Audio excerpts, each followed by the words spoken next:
देखते साइज मोटा हई अहिरान आज ले हम भर पेटा हई जदुआन आज ले हम भर पेटा।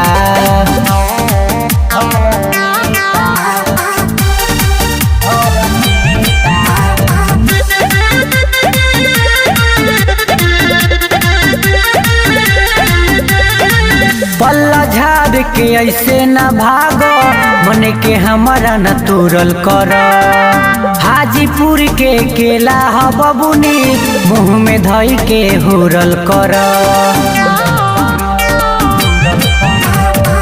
पल्ला झाड़ के ऐसे न भागो मन के हमारा न तोरल कर हाजीपुर के केला ह बबुनी मुँह में धई के हुरल कर।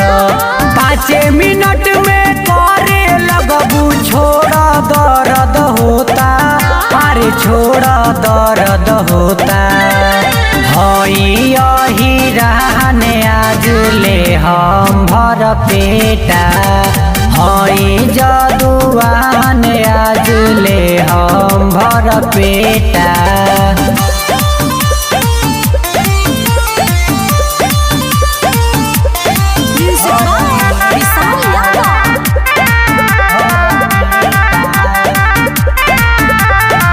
गोविंद दीवाना हई अहिराना इहेनु बतिया बताई हो सोरा के तोहार चढ़ल जवनिया देहब पानी छोड़ाई हो।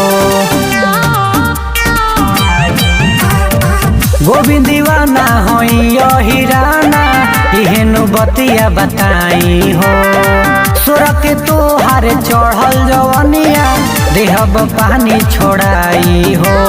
गड़ही में गरई जबे नु जाई रोबू जाई अलोता अरे रोबू जाई अलोता हई अहिरान आज ले हम भर पेटा हई जदुआन आज ले हम भर पेटा।